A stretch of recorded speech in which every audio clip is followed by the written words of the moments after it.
Hello दोस्तों, आप सबका स्वागत है आपके अपने यूट्यूब चैनल टेक्निकल सेक्शन पे।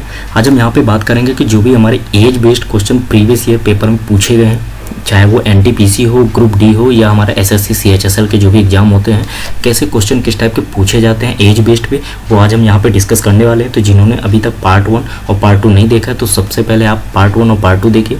उसका लिंक मैं डिस्क्रिप्शन पर प्रोवाइड कर दूंगा और आई बटन पर भी शो करेगा, तो आप वहाँ पर भी क्लिक करके आप वीडियो को देख सकते हैं। आज हम यहाँ पे बात करेंगे जो भी प्रीवियस ईयर क्वेश्चन है इन एनटीपीसी या जो भी आपका ग्रुप डी एसएससी के जो भी एग्जाम में पूछे गए क्वेश्चन है, तो इससे आपको आइडिया लगेगा कि आपने जो पढ़ा उस टाइप के ही क्वेश्चन आ रहे हैं या डिफरेंट टाइप के क्वेश्चन आ रहे हैं या किस टाइप के क्वेश्चन आ रहे हैं। तो आपको इससे आइडिया लग जाएगा कि एग्जाम में हमारे एज बेस्ड कैसे क्वेश्चन पूछे जाते हैं। तो आपको जो पार्ट 1 पार्ट 2 पढ़ा है, क्या ये सफिशियंट है? तो आप ये क्वेश्चन सॉल्व करेंगे तो इससे आपको पता चल जाएगा। और वीडियो को पॉज करके आप क्वेश्चन को खुद सॉल्व करने की कोशिश किया करिए। जैसे ही क्वेश्चन आता है, इसके बाद यदि नहीं बनता है तो फिर आप वीडियो को देखिए और आपने इतने क्वेश्चनों में से जो भी मैं बताऊंगा कितने क्वेश्चन आपने खुद से सॉल्व किए वो आप मुझे कमेंट करके जरूर बताइए। और नेक्स्ट वीडियो हमारा किस चैप्टर पे होना चाहिए वो भी आप मुझे चैनल पे अभी जुड़ा हुआ है तो प्लीज़ आप इस चैनल को सब्सक्राइब जरूर कर लीजिएगा। हमारे चैनल का नाम है टेक्निकल सेक्शन, जहाँ पे हम बात करते हैं मैथ सीरीज की। हमने कई चैप्टर को कंप्लीट किया यहाँ पे, जैसे कि परसेंटेज हो गया, सिंपल इंटरेस्ट हो गया, इंस्टॉलमेंट हो गया, सिंपल इंटरेस्ट या आपका सीआई हो गया, ठीक है, चक्रवृद्धि ब्याज, कंपाउंड इंटरेस्ट, या आपका एलसीएम एचसीएफ से रिलेटेड हो गया, इनका डिफरेंस हो गया। एज बेस्ड क्वेश्चन तो हम कर ही रहे हैं, तो आप इनको भी देख सकते हैं। मैं इनकी लिंक आपको डिस्क्रिप्शन बॉक्स में प्रोवाइड करवा दूंगा। और स्पेशल जो भी पिनिकल कोचिंग के स्टूडेंट यहाँ पे देख रहे हैं, तो मैं उनसे रिक्वेस्ट करना चाहूँगा कि आप ऐसे ही डेली क्लास लें, क्योंकि आपके लिए मिस्टर भगवान गुप्ता सर ने स्पेशल रिकमेंडेशन किए हैं कि क्लासेस ऑनलाइन की जाए इन सभी क्लासेस के लिए। तो यदि वो आपके लिए इतनी मेहनत कर रहे हैं तो आपका भी फ़र्ज़ बनता है कि आप घर पे रहें, सुरक्षित रहकर ही पढ़ाई को अपनी बूस्टअप करें, अपनी स्टडी को बूस्टअप करें और अपनी तैयारी कंटिन्यू रखें। तो चलिए हम चलते हैं, आज के क्वेश्चन को शुरू करते हैं। हो सकता है आज का वीडियो लंबा हो जाए, बट आपको एंड तक बने रहना है, क्योंकि यहाँ पर जो भी क्वेश्चन पूछे गए सभी अपने आप में अलग क्वेश्चन है और वीडियो को एंड तक देखना बहुत ज़रूरी है। बीच में ऐसा नहीं किया करिए आप लोग कि स्किप कर देंगे, क्योंकि ये कोई कॉमेडी चैनल है, ये एजुकेशन चैनल है, तो इससे आपको हर एक क्वेश्चन को सॉल्व करना बहुत ज़रूरी है, जिससे आपकी प्रैक्टिस भी बनी रहेगी। और मैं आपको एक बात और बता दूं, जो भी इन क्वेश्चन की पीडीएफ है मैं वो लिंक पे आपको प्रोवाइड करा दूंगा, तो आप वहाँ से डायरेक्ट पीडीएफ भी डाउनलोड कर सकते हैं, जिससे कि आप क्वेश्चनों की प्रैक्टिस कर सकते हैं। तो चलिए हम चलते हैं, अपने क्वेश्चन को शुरू करते हैं। हमारा पहला क्वेश्चन क्या है? 8 वर्ष पहले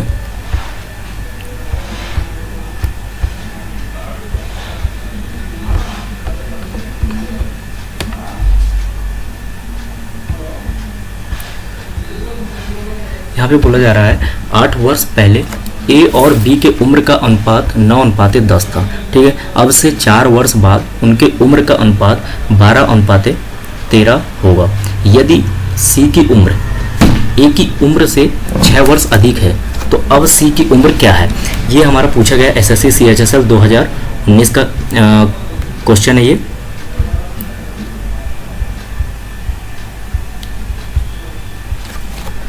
तो देखो, आप जिसने पार्ट 1 पार्ट 2 देखा है तो 100% उसको बन जाएगा ये क्वेश्चन, ठीक है। यहाँ पे बोला गया है 8 वर्ष पहले हमारे पास ए और बी का रेशियो दिया हुआ है, ठीक है। तो सबसे पहले हम ए और बी का रेशियो निकाल लेते हैं। कब की बात हो, सॉरी 8 वर्ष पहले, ठीक है, यानी कि हम बात कर रहे हैं यहाँ पे बिफोर 8 ईयर। यदि हम 8 साल पहले की बात कर रहे हैं तब हमारा रेशियो कितना था? 9:10 था। अब बोल रहा है अब से 4 वर्ष बाद, ठीक है, उनकी उम्र का अनुपात 12:13 होगा। देखो, अब से का मतलब होता है प्रेजेंट से, तो ये तो 8 साल पहले की बात होगी। अब प्रेजेंट से 4 साल बाद, तो यहाँ पे हमारी बात हो रही है आफ्टर 4 ईयर। तब क्या रेशियो हो जाता है इनका, ए और बी का? अब इनका जो रेशियो है वो हो जाता है 12:13, ठीक है। अब देखो, ये चीज़ जो भी हमारे स्टूडेंट हैं जिन्होंने अभी तक पढ़ चुके हैं तो उनको समझ में आ रही होगी, पर जो फिर भी अभी हमारे चैनल पर नया जुड़ा हो तो मैं उनके लिए फिर से एक बार समझा दे रहा हूँ। देखो, यहाँ पे बोला जा रहा है 8 वर्ष पहले की बात है, यानी कि आप प्रेजेंट से 8 साल पहले हो, और यहाँ पे 4 साल बाद की बात है, यानी आप प्रेजेंट से 4 साल बाद हो। कोई भी बात होगी प्रेजेंट से होगी, ठीक है। तो आपको ये बताना है कि ये रेशियो और इस रेशियो के बीच का जो डिफरेंस है कितने ईयर का है। तो 8 साल पहले, ठीक है, तो प्रेजेंट में आने तक आपको 8 साल लग जाएंगे, फिर आपको 4 साल बाद आने तक 4 साल लग जाएंगे, 8 और 4 12 हो जाएंगे। तो यहाँ पे आपका टोटल कितना ईयर का डिफरेंस हो जाएगा? तो आपका हो जाएगा 12 ईयर का डिफरेंस हो जाएगा। ठीक है, इसके बाद आपको क्या करना है, इनका आपस में तिर्यक गुणा करके डिफरेंस निकाल देना है। तो यदि आप 12 दाम करते हो तो ये कितना आ जाएगा 120, ठीक है, माइनस 13 गुणे 9 करते हो तो आपका आ जाएगा 117, ठीक है, इक्वल टू इनका आपस में मल्टीप्लाई करके डिफरेंस निकालना। अच्छा, इनके लिए मैं आपको एक और भी आपका, ताकि टाइम कम लगे, मैं ये एक और बता दूं। देखो यहाँ पे क्या है कि आपका दोनों साइन सेम है और दोनों वैल्यू हमेशा मोस्टली केस में सेम ही मिलेगी आपको। ठीक है, एज के बेस्ड जो क्वेश्चन होंगे उनमें आपको वैल्यू जो है ये सेम ही मिलेगी। तो आपको करना क्या है, यदि आप यहाँ पे मल्टीप्लाई करके इंटू कर दो, तो जैसे मैंने इसका मल्टीप्लाई किया, ठीक है, यहाँ पे किया, आपको समझाने के लिए कर रहा हूँ, नेक्स्ट क्वेश्चन से आप खुद से आप समझ जाएंगे। ये 12 इंटू 13 है और फिर माइनस करके मैंने किया 12 इंटू 12 किया। ठीक है, इससे क्या होगा, आपका समय बचेगा, आपको फालतू का मल्टीप्लाई नहीं करना पड़ेगा बड़े नंबरों का। अब आप देखो, देख सकते हो यहाँ से आप 12 क्या कर सकते हो, दोनों पे कॉमन ले सकते हो। तो यहाँ से आपका क्या मिल जाएगा 13 माइनस 12, यानी आपका जो आंसर आएगा तो 12 और इंटू क्या आ जाएगा 1 आ जाएगा, यानी 12 आ जाएगा। तो आपको करना क्या है, ये जो नीचे वाला सेम वैल्यू जब दिखती है तो आपको डायरेक्टली ये 12 लिखना है और इनका आपस में डिफरेंस करके इंटू कर देना है। यानी इनका आपस में डिफरेंस कर रहे हो 13 माइनस 12 1 आ जाएगा और ये 12 है, तो आपको डायरेक्टली कितना मिल जाएगा 12 मिल जाएगा। तो आपको इससे क्या है कि आपको 12 गुणे 13 नहीं करना पड़ेगा और 12 गुणे 12 नहीं करना पड़ेगा, फिर माइनस करना, बात उतनी है। ठीक है, तो आपका यहाँ से यदि आप डिफरेंस निकालते हो, यहाँ से आ गया 3 और यहाँ पर आपका आ गया 12, यानी आपको यहाँ से एक रेशियो की वैल्यू मिल जाएगी, वो आ जाएगी 4। और एक रेशियो की वैल्यू यदि हमारी 4 आ गई तो हम इनकी 8 ईयर पहले की एज निकाल सकते हैं। ठीक है, यहाँ पे इसकी एज क्या हो जाएगी, ए की यदि मैं बात करूँ तो ये हो जाएगा हमारा 9 चौको 36।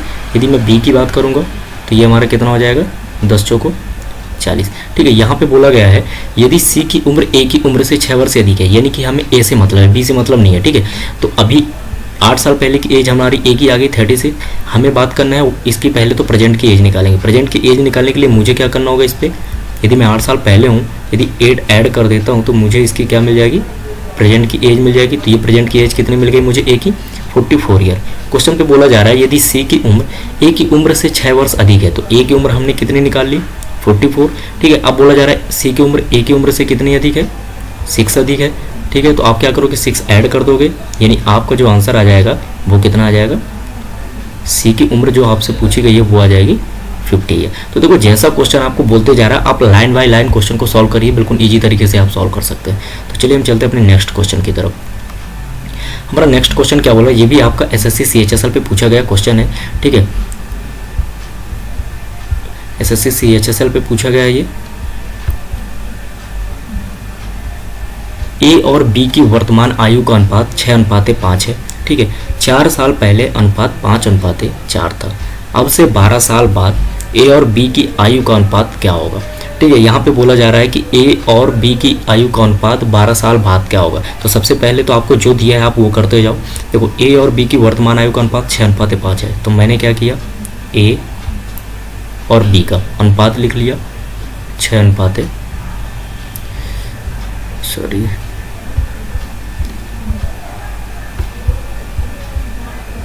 तो मैंने ए और बी का अनुपात लिख लिया 6:5। ठीक है, ये हमारा वर्तमान अनुपात है, ये आपको याद रखना है। 4 साल पहले इनका अनुपात 5:4 था, तो हमने क्या किया 4 साल पहले। अब देखो, यदि वर्तमान से है तो आपको डायरेक्टली 4 साल पहले ही जाना पड़ेगा, तो आप डायरेक्टली यहाँ पे क्या लिख सकते हो -4। 4 साल पहले की बात करें इसलिए हमने माइनस लिखा। ठीक है, इसके बाद आप यहाँ से क्या करोगे, एक रेशियो की वैल्यू निकालोगे आप, तो इनका आपस में मल्टीप्लाई करो तो देखो 6 चौको 24 और 5 25, तो हमारा ये क्या हो जाएगा, कोई भी आप पहले लिख सकते हो, उससे कोई मतलब नहीं है। तो यहाँ पे हो जाएगा 25 - 24। ठीक है, इक्वल टू आप यहाँ पे मैंने अभी बताया था, देखो ये दोनों सेम होती हैं। ठीक है, साइन भी सेम है, तो बीच में डिफरेंस ही होगा। तो इसको आप 4 कॉमन ले लो और इनका आपस में डिफरेंस निकाल दो, तो ये कितना आ जाएगा 1, यानी आप यहाँ पे डायरेक्टली 4 × 1 4 लिख सकते हो। तो यहाँ से आपको एक रेशियो की वैल्यू कितनी मिल गई, एक रेशियो की वैल्यू मिल गई आपको 4। अब आप क्या कर सकते हो, इनकी प्रेजेंट एज निकाल सकते हो। तो ए की प्रेजेंट एज मेरी कितनी आ जाएगी 24 ईयर। यदि हम बी की प्रेजेंट एज की बात करेंगे तो ये कितना आ जाएगा 4 × 5 = 20, यानी कि 20 ईयर। अब देखो क्वेश्चन क्या बोल रहा है, अब से 12 साल बाद ए और बी की आयु का अनुपात क्या होगा। ये तो प्रेजेंट है, 12 साल बाद यदि मुझे क्या करना 4 ईयर। ठीक है, और ये आ गई 20 ईयर बी की। हमें निकालना है 12 ईयर बाद, यानी मैंने क्या किया, दोनों पे 12 ऐड कर दिया, यहाँ पे भी 12 ऐड कर दिया, 36 और 32 आ गया। अब हमारा इनका क्या निकालना है, रेशियो। ठीक है, तो ए और बी का रेशियो हमारा क्या निकल जाएगा, ए की एज क्या आ गई 12 साल बाद, तो ये है 36, और बी की एज कितनी आ गई 32। तो आप कैंसिल आउट कर दो, यदि कैंसिल आउट हो रहा है तो 4 नहीं है 36, ठीक है, और 4 8 है 32, यानी इनका आपस में रेशियो जो हो जाएगा एज का 12 साल बाद वो कितना हो जाएगा 9:8। तो आप ऐसे क्वेश्चन को कर सकते हो। नेक्स्ट क्वेश्चन देखते हैं, ये भी हमारा SSC CHSL 2019 का क्वेश्चन है।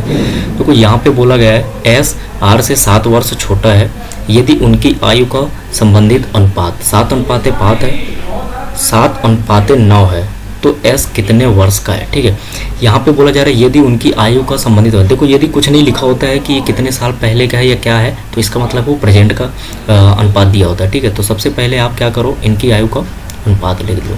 एस और आर का अनुपात कितना दिया हुआ है 7:9, ये आपका हो गया वर्तमान का। ठीक है, मैं लिखता हूँ प्रेजेंट पी का। यहाँ पे बोला गया क्वेश्चन पे आप ध्यान से देखो, एस आर से 7 वर्ष छोटा है, यानी अगर मैं एज में डिफरेंस की बात करूँ दोनों के, तो वो 7 ईयर का है। ठीक है, तो इसका मतलब ये है कि इन दोनों के रेशियो का डिफरेंस जो होगा वही एज के डिफरेंस के इक्वल होगा। ठीक है, 7 वर्ष का छोटा है मतलब इन दोनों के बीच में 7 वर्ष का डिफरेंस है, तो यहाँ से मैं क्या करूँगा, रेशियो का डिफरेंस 2 आ गया, लेकिन एक्चुअल पे ईयर का डिफरेंस कितना है मेरा 7 ईयर। तो आप यहाँ से क्या कर सकते हो, 1 रेशियो की वैल्यू निकाल सकते हो, वो कितना हो जाएगा 7/2 ईयर हो जाएगा। ठीक है, अब आपको पूछा गया है कि एस कितने वर्ष का है, तो आपको एस का निकालना है। तो प्रेजेंट एस का रेशियो कितना है 7 है, तो आपको एक रेशियो की वैल्यू अगर आ गई 7/2, तो आपको 7 रेशियो की वैल्यू क्या हो जाएगी 7 × 7/2। ठीक है, यानी आप यहाँ पे देख सकते हो 49/2, और आपको दिख रहा है कि एक ही ऑप्शन ऐसा है जिसपे पॉइंट पे आंसर है, तो आपको वही आंसर होगा, बट आप कैंसिल आउट करके भी देख सकते हो। 2 दूनी 4, 2 चौको 8 और 2 पंचे 10, यानी एस की एज क्या होगी 24.5 ईयर। तो आप देख रहे हो कि किस टाइप के क्वेश्चन आ रहे हैं। ये हमारा RRC ग्रुप डी का क्वेश्चन है जो कि 2018 में एग्जाम हुआ था। यहाँ पे बोला गया है यदि पी की वर्तमान आयु 15 ईयर है, 15 वर्ष है, और 6 वर्ष के बाद क्यू की आयु 26 वर्ष होगी, तब उनकी वर्तमान आयु का अनुपात क्या होगा। ठीक है, यहाँ पे हमसे पूछा गया है इनकी वर्तमान आयु का अनुपात, किसका पूछा गया है, तो पी और क्यू। ठीक है, इनका हमें अनुपात निकालना है। यहाँ पे देखो बोला जा रहा है कि पी की वर्तमान आयु 15 वर्ष है, तो सीधी सी बात है वर्तमान आयु का अनुपात बोला, यानी दोनों की वर्तमान आयु पता होनी चाहिए।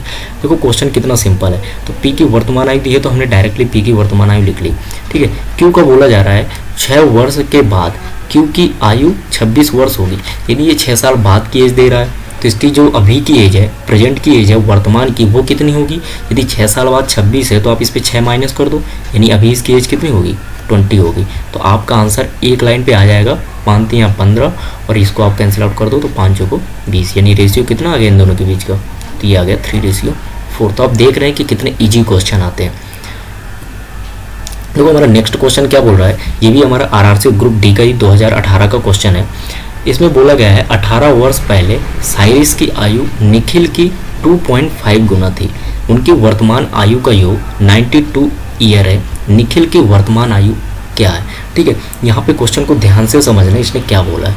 सबसे पहला काम हमें क्या करना है कि हमें ऐसा कोई पॉइंट नहीं चाहिए, तो आप इस पॉइंट को बदल के रेशियो लिखो आप, सबसे पहला काम। ठीक है, पॉइंट में हम कंफ्यूज में नहीं होना चाहते।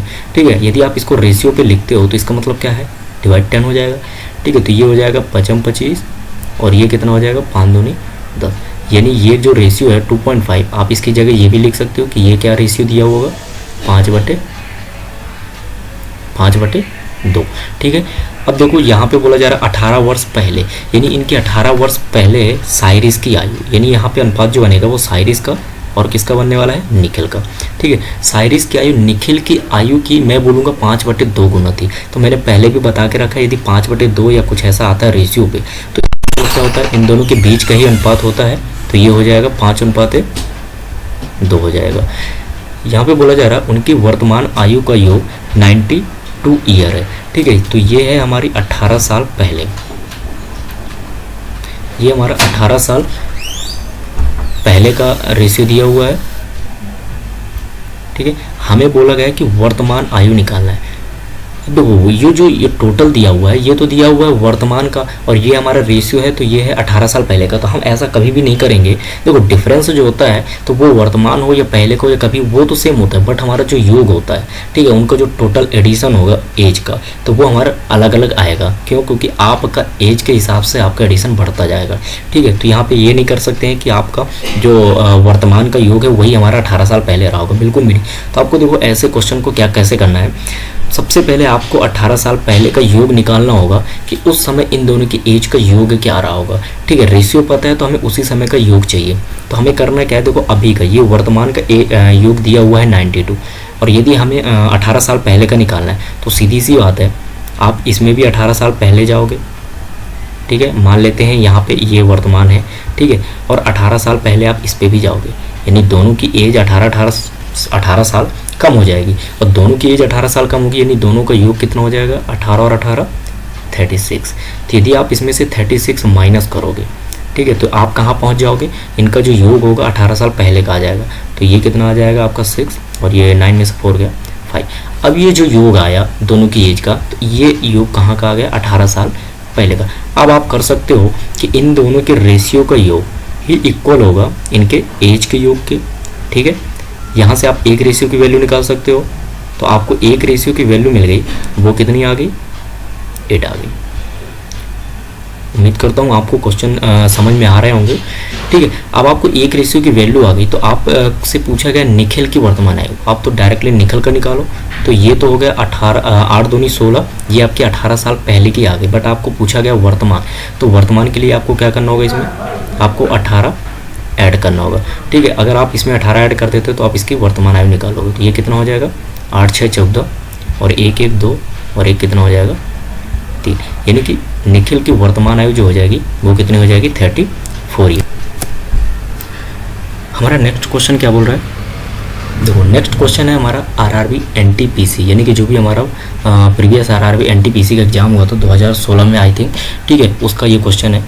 यहाँ पे बोला जा रहा है स्वाति और अपर्णा की आयु का गुणनफल। देखो ये क्वेश्चन थोड़ा सा डिफरेंट है, इसलिए मैं कहता हूँ वीडियो को हमेशा स्टार्ट से लेके एंड तक जरूर देखा करिए, ठीक है। कई क्वेश्चन आपको थोड़ा सा अलग मिलेंगे जो कि हमने शायद वहाँ पे कवर नहीं किया है, तो आपका यहाँ पे कवर होगा। यहाँ पे बोला जा रहा है स्वाति और अपर्णा की आयु का गुणनफल 120 यानी 120 है।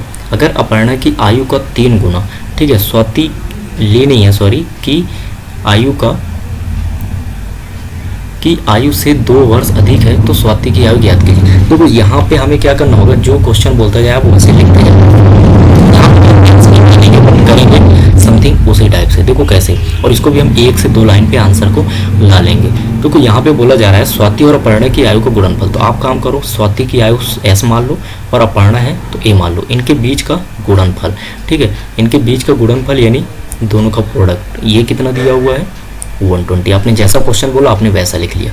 यहाँ पे बोला जा रहा है अगर अपर्णा की आयु का 3 गुना, अपर्णा की आयु का 3 गुना, यानी हमने अपर्णा को A माना है, तो अपर्णा की आयु का 3 गुना यानी 3A, ठीक है। जो क्वेश्चन बोला आप वैसे लिखते जाओ।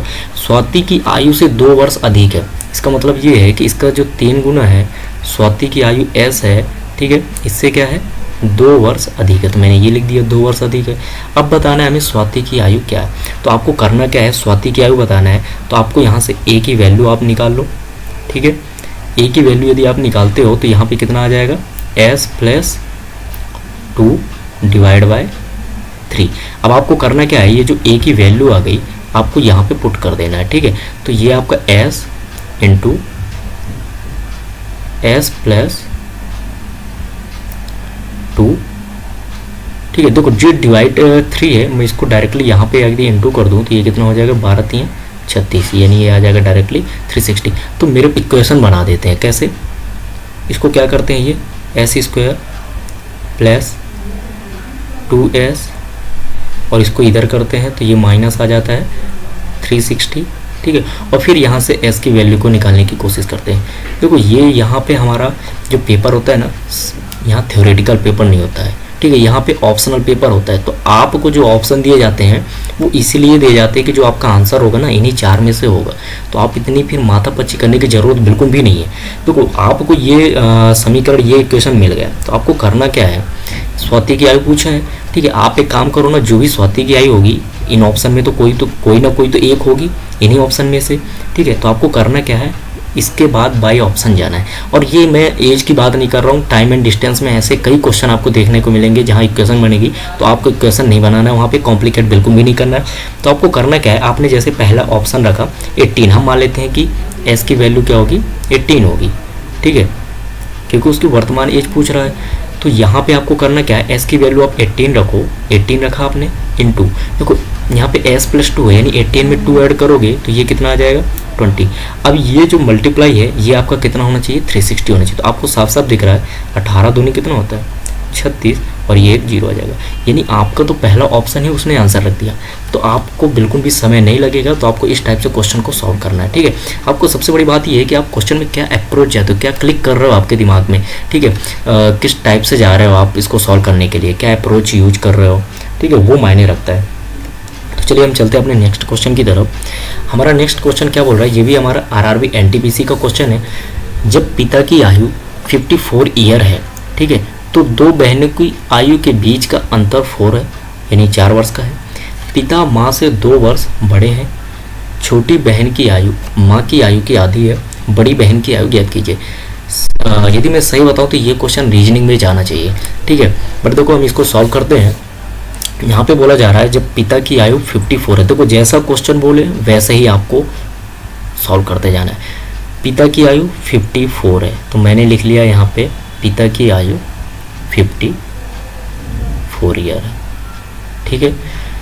तो दो बहनों की आयु के बीच का अंतर 4 है। देखो दो बहनों के बीच का जो अंतर है, तो मैं मानता हूँ कि एक बहन S1 है और एक S2 है, ठीक है। यहाँ पे क्वेश्चन पे बोला गया इन दोनों के बीच का जो अंतर है वो कितने का है, 4 ईयर का। देखो मैं जो क्वेश्चन बोला वही लिख रहा हूँ, अभी कुछ भी अपने से नहीं कर रहा। फिर यहाँ पे बोला गया है पिता माँ से 2 वर्ष बड़े हैं। माँ से 2 वर्ष बड़े हैं, यहाँ पे हमें माँ की भी आयु मिल गई, ठीक है। यदि पिता 2 वर्ष बड़े हैं तो माँ की आयु क्या रही होगी, 2 वर्ष कम रही होगी। इसका मतलब है माँ की आयु जो थी वो हमारी कितनी थी, 52 ईयर थी। अब यहाँ पे क्वेश्चन पे आगे बोल रहा है छोटी बहन की आयु माँ की आयु की आधी है। अब देखो छोटी बहन, अब देखो इनमें से आप किसी को भी छोटी मान लो। मैंने मान लिया ये छोटी है, इसको मैंने C लिख दिया, ठीक है। ये बड़ी है तो इसको मैंने B लिख दिया, ऐसे ही समझने के लिए आपको, ठीक है। अब यहाँ पे बोला जा रहा है कि छोटी बहन की आयु माँ की आयु की आधी है, यानी S1 की मैं आयु यदि मान लो तो मुझे S1 की भी आयु पता चल गई कि माँ की आयु की आधी है। आधी है कि मतलब इसका क्या है, मैं 2 से डिवाइड कर देता हूँ, तो 2 दूनी 4 और 2 छक्का 12, यानी S1 की छोटी बहन की भी हमें एज पता चल गई। अब देखो बड़ी बहन की एज पूछ रहा है। देखो आप क्वेश्चन आप सीधा पढ़ते गए हो और लिखते गए और आपका आंसर भी आ चुका है। यहाँ पे देखो बोला गया था कि इन दोनों के एज में 4 वर्ष का डिफरेंस है, यानी 4 साल का अंतर है। तो यदि इसकी एज कितनी है हमने निकाल लिया 26, तो ऑब्वियस सी बात है जो बड़ी होगी उसकी एज बड़ी होगी क्योंकि ये छोटी है। तो आप इसमें 4 ऐड कर दो, यानी बड़ी की एज कितनी आ गई, 30 ईयर आ गई। आप देख सकते हो कितने कम समय में आप क्वेश्चन को सॉल्व कर पा रहे हो। तो ऐसे ही क्वेश्चन आपको देखने को मिलती है, सभी प्रीवियस ईयर के क्वेश्चन है, ठीक है। हमारा नेक्स्ट क्वेश्चन क्या बोल रहा है, देखो ये भी सेम समथिंग वैसे ही है, ये भी आरआरबी एनटीपीसी के किसी दूसरे सेट पे आया था, ठीक है। यहाँ पे बोला जा रहा है जब माँ की आयु 43 ईयर थी तो माँ और पुत्र की आयु के मध्य अंतर 21 का था। यदि पिता माँ से 3 वर्ष बड़ा है, नहीं बोलते थोड़ा रिस्पेक्ट दे देते हैं, बड़े हैं बोलते हैं, ठीक है, क्या बोल देते हैं, बड़े हैं, तो पिता की आयु 50 वर्ष होने की स्थिति में पुत्र की आयु कितनी होगी। देखो जो क्वेश्चन बोले जैसा भी हमने प्रीवियस में देखा वैसे ही करते जाओ। अब क्या बोल रहा है, जब माँ की आयु 43 थी तो हमने लिखा माँ की आयु कितनी है, 43 ईयर। फिर बोल रहा है तो माँ और पुत्र की आयु के मध्य अंतर 21 है। तो देखो आपको यहाँ पे पुत्र की भी एज मिल गई, यानी सन की एज मिल गई। इसने बोला है कि माँ और पुत्र के मध्य का जो अंतर है वो 21 का है, यानी सीधी सी बात है कि जो पुत्र है 21 साल छोटा है। अंतर का मतलब तो यही होता है ना, 21 साल छोटा है, यानी 3 में से 1 गया 2 और ये 2, यानी सन की एज कितनी मिल गई हमें, 22 ईयर। देखो क्वेश्चन पढ़ते जा रहे हैं और हम लिखते जा रहे हैं। यदि पिता माँ से 3 वर्ष बड़े हैं, देखो पिता की एज भी मिल गई हमें, ठीक है। पिता की एज क्या मिल गई, माँ से 3 वर्ष बड़े हैं। तो यदि माँ 43 की हैं तो पिताजी कितने के होंगे, 46 के होंगे, ठीक है। फिर बोला जा रहा है पिता की आयु 50 वर्ष होने की स्थिति में, इसका मतलब यह है कि जब पिताजी यानी जो उनके पिता हैं यदि 50 साल के होंगे तो उस समय पुत्र की आयु क्या होगी। तो देखो अभी पुत्र की आयु क्या है, आपको वो भी मिल चुकी है, अभी है 2 ईयर। ठीक है, अब देखो एज हमेशा सेम होती है, मतलब सेम रेशियो से बढ़ती है ना। यदि आपकी 2 साल बढ़ेगी तो उनकी भी 2 साल बढ़ेगी। ऐसा तो है नहीं कि आपकी 2 साल बढ़ गई लेकिन इनकी 1 साल ही बढ़ी, ऐसा तो होगा नहीं। अब देखो यहाँ पे 50 के लिए मुझे क्या करना होगा, 4 ईयर बढ़ाना होगा, तब तो ये जाके कितने ईयर के हो जाएंगे, 50 ईयर के हो जाएंगे। ठीक है, और हमसे यही पूछा गया है कि जब फादर 50 ईयर के होंगे तो सन की एज क्या होगी। तो सीधी सी बात है, यदि अभी ये 22 के हैं तो इनकी भी 4 ईयर हमारी एज बढ़ जाएगी। तो ये उस समय कितने ईयर के हो जाएंगे, तो ये हमारे उस समय 26 ईयर के हो जाएंगे। तो आप देख पा रहे हो कि क्वेश्चन को पढ़ते ही पढ़ते आप सॉल्व कर पा रहे हो। हम चलते हैं अपने नेक्स्ट क्वेश्चन की तरफ। तो हमारा नेक्स्ट क्वेश्चन एसएससी सीएचएसएल का। अच्छा, ये एज के क्वेश्चन नहीं है, ठीक है, एज बेस्ड क्वेश्चन नहीं है, बट इन पे जो कॉन्सेप्ट लगेगा ये हमारा एज जो मैंने बताया है वैसे ही कॉन्सेप्ट के क्वेश्चन है, इसलिए मैंने इनको भी उठाया। और मैंने देखा है कि ये एसएससी सीएचएसएल या एनटीपीसी या ग्रुप डी में ऐसा क्वेश्चन आपको एक देखने को जरूर मिलेगा। तो इससे आपको फायदा क्या है, देखो एज बेस्ड क्वेश्चन तो बन ही रहा है। ठीक है, इसके बाद ये भी क्वेश्चन आ गया तो आपके 2 क्वेश्चन एक ही कॉन्सेप्ट से क्लियर हो जाएंगे। इसलिए मैंने इन क्वेश्चनों को भी ऐड कर लिया है ताकि आपको अलग से पढ़ने की जरूरत ना पड़े। क्योंकि यहाँ पे बोला जा रहा है 2 संख्याओं का अनुपात 5:4 है। यदि दोनों संख्याओं का योग 180 है, ठीक है, तब सबसे छोटी संख्या ज्ञात कीजिए। देखो कितना सिंपल है, यहाँ पे बोला 2 संख्याओं का ये कितना है 5:4 है, कोई भी 2 संख्या है। बोला गया यदि दोनों संख्याओं का योग 180, देखो इसमें वर्तमान, पास्ट या फ्यूचर ऐसा कुछ नहीं है, तो अभी की बात है यानी अभी का योग दिया है। ठीक है, तो आप क्या कर दो, इन 2 रेशियो का योग ही क्या होगा, इनके वैल्यू के योग के बराबर होगा। यानी 9 यूनिट की वैल्यू यहाँ पे कितनी दी गई है क्वेश्चन पे, 180। तो आपको एक रेशियो की वैल्यू आपको डायरेक्टली यहाँ से कितनी मिल जाएगी, 20। यदि एक रेशियो की वैल्यू 20 मिल गई तो आप इन दोनों की वैल्यू निकाल सकते हो। तो ये हो जाएगी 80 और 5 रेशियो की वैल्यू कितनी आ जाएगी, 100 आ जाएगी। तो देखो आपको क्वेश्चन पे बोला गया है कि सबसे छोटी संख्या ज्ञात कीजिए। तो देखो एक तो आ गई 100 और एक आ गई 80, तो इन दोनों में सबसे छोटी कौन सी है, 80। रेशियो से भी पता कर सकते हैं और आप यहाँ से भी पता कर सकते हैं। तो इसका आंसर क्या हो जाएगा आपका 80। यदि आपसे पूछता है बड़ी संख्या क्या है तो आपका आंसर हो जाता 100। तो हमारा नेक्स्ट क्वेश्चन सेम वैसे ही क्वेश्चन है और ये हमारा आरआरबी एनटीपीसी पे पूछा गया है। यहाँ पे बोला गया 2 संख्याओं का अनुपात 5:6 है। जब प्रत्येक में 6 जोड़ा जाता है तब अनुपात 7:8 हो जाता है। तो वो संख्याएं क्या होंगी, यानी वो 2 संख्याएं क्या हैं जिनका रेशियो 5:6 है। सभी में क्या किया जाता है, 6 ऐड किया जाता है। ठीक है, अब 2 संख्याओं का रेशियो है तो आपने क्या किया, वही चीज़ कर लिया, फिर से 5:6 लिखा आपने। ठीक है, अभी तक जो एज के क्वेश्चन थे उसमें हम क्या करते थे, एज बोलता था कि इतने साल बाद रेशियो इतना हो जाता है। यहाँ पे बोल दिया गया दोनों पे, यदि प्रत्येक का मतलब है कि 5 रेशियो पे भी 6 रेशियो पे भी आपको 6 जोड़ना है। तो आपको करना क्या है, सेम वही कॉन्सेप्ट, आपको 6 ऐड कर देना है दोनों पे। ठीक है, इसके बाद बोल रहा है कि अब इनका अनुपात 6 जोड़ने के बाद ये कितना हो जा रहा है, तो 7:8 हो जा रहा है। देखो आपको वही कॉन्सेप्ट यूज हो रहा है यहाँ पे। तो आपको करना क्या है, इनका आपस में मल्टीप्लाई एंड डिफरेंस। तो आपको देखो 8:40 और 6×7=42, यानी आपने यहाँ पे लिखा 42, ठीक है, माइनस और 8:40 इक्वल टू, देखो मैंने यहाँ के लिए पहले बताया था कि दोनों सेम वैल्यू है, सेम साइन है, तो आप इसको कॉमन ले लो और इनका डिफरेंस निकाल दो। तो 8 में से 7 गया 1 और 6 × 1 कितना आ जाएगा, डायरेक्टली 6 आ जाएगा। तो यहाँ से आपको 2 रेशियो की वैल्यू कितनी मिल गई, 6 मिल गई। यानी एक रेशियो की वैल्यू आपको कितनी मिल गई, 3 मिल गई। ठीक है, तो यहाँ से आपको एक रेशियो की वैल्यू मिल गई। अब आपको क्या करना है, संख्याएं अगर एक रेशियो की वैल्यू 3 मिल गई तो देखो 6 रेशियो की वैल्यू कितनी हो जाएगी, 6×3=18 और 5 रेशियो की वैल्यू कितनी हो जाएगी, तो 3×5=15। तो देखो आपका आंसर जो हो जाएगा वो कौन सा हो जाएगा, option C is the correct answer. ठीक है, तो आप ऐसे क्वेश्चन को सॉल्व कर सकते हैं। हमारा नेक्स्ट क्वेश्चन क्या बोल रहा है, ये भी आरआरबी एनटीपीसी पे पूछा गया किसी दूसरे सेट पे। देखो यहाँ पे बोल रहा है 2 संख्याएं 3:5 के अनुपात में है। यदि प्रत्येक संख्या में 10 की वृद्धि होती है तो अनुपात 5:7 हो जाता है। तो छोटी संख्या क्या है, इसमें इसे ये बताना है। ठीक है, तो हमारी 2 संख्याएं हैं उनका हम डायरेक्टली अनुपात लिख लेंगे कि ये हमारी 2 संख्याओं का क्या है, अनुपात दिया हुआ है।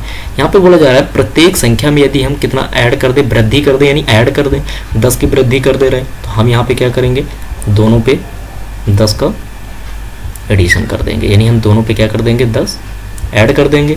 ठीक है, फिर यहाँ पे बोला जा रहा है तो ऐड करने के बाद यानी वृद्धि करने के बाद इनका अनुपात कितना हो जा रहा है, तो ये अनुपात हो जा रहा है हमारा 5:7। तो ये हमने लिख दिया। ठीक है, इसके बाद तो आप सॉल्व कर ही लोगे। ये कितना हो जाएगा, देखो 7×3 और 5×5, तो 7×21 और 5×25, तो ये हमारा 25 आ गया और हमारा ये कितना आ गया, 7×21 आ गया। ठीक है, इक्वल टू यहाँ पे भी वही करना है, 10 कॉमन ले लिया, इनका डिफरेंस 2, तो देखो 10 गुणित 2 कितना आ जाएगा, 20 आ जाएगा। यहाँ पे आ गया 4, तो 4 रेशियो की वैल्यू हमारे पास कितनी आ गई, 20 आ गई। एक रेशियो की वैल्यू आपको यहाँ से मिल जाएगी, वो कितनी आ जाएगी, 5।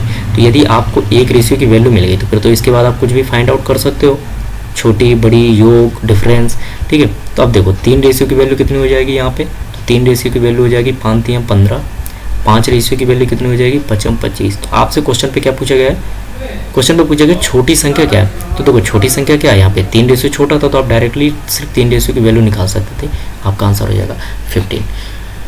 तो उम्मीद करता हूँ आपको ये सब क्वेश्चन समझ में आए होंगे, और ये मेरे खुद के बनाए हुए क्वेश्चन नहीं है, ये सभी प्रीवियस ईयर के क्वेश्चन है। तो आपने देखा होगा कि कैसे क्वेश्चन पूछे जाते हैं और हमने क्या पढ़ा है, क्या वो पढ़ने के बाद हमारे लिए सफिशियंट है कि हमारे क्वेश्चन बन जाएंगे, तो 100% सफिशियंट है। एज के क्वेश्चन या इस टाइप के जो भी संख्याओं के क्वेश्चन है, अगर ऐसा क्वेश्चन आता है तो आपसे 100% क्वेश्चन बन जाएंगे, बशर्ते आपको प्रैक्टिस करना होगा। वीडियो आप शुरू से लास्ट तक देखिए, एक बार में समझ में नहीं आ रहा आप इसको बार बार देखिए। देखो यही फ़ायदा होता है ऑनलाइन क्लासेस में कि आप वीडियो को बार बार देख सकते हैं, पॉज करके आप पहले क्वेश्चन को सॉल्व कर सकते हैं, खुद से आप एनालिसिस अपने आप को भी कर सकते हैं कि हमारे क्वेश्चन कितने सही हो रहे हैं। फिर आप इसके बाद वीडियो देखिए, नहीं समझ में आ रहा है, बार बार आप इसको 2 से 3 बार देखिए, ठीक है। तो आज का हम सेशन यहीं पे ख़त्म करते हैं, और इसकी PDF आपको डिस्क्रिप्शन बॉक्स में मिल जाएगी जितने भी क्वेश्चन है। और इसमें एक क्वेश्चन ऐसा है जिसको कि मैंने नहीं बताया है, तो वो क्वेश्चन का आप आंसर खुद करेंगे और उसका आंसर मुझे आप कमेंट बॉक्स में कमेंट करके बताएंगे। तो उम्मीद करता हूँ आपको ये सेशन पसंद आया होगा। यदि आपको पसंद आया तो आप इस सेशन को आप लाइक ज़रूर करिएगा, और हमारा चैनल टेक्निकल सेक्शन को सब्सक्राइब करना बिल्कुल भी ना भूलिएगा, और बेल आइकन को भी प्रेस कर लीजिएगा, जिससे कि आपको न्यू अपडेट मिलती रहे। तो जय हिंद, जय भारत।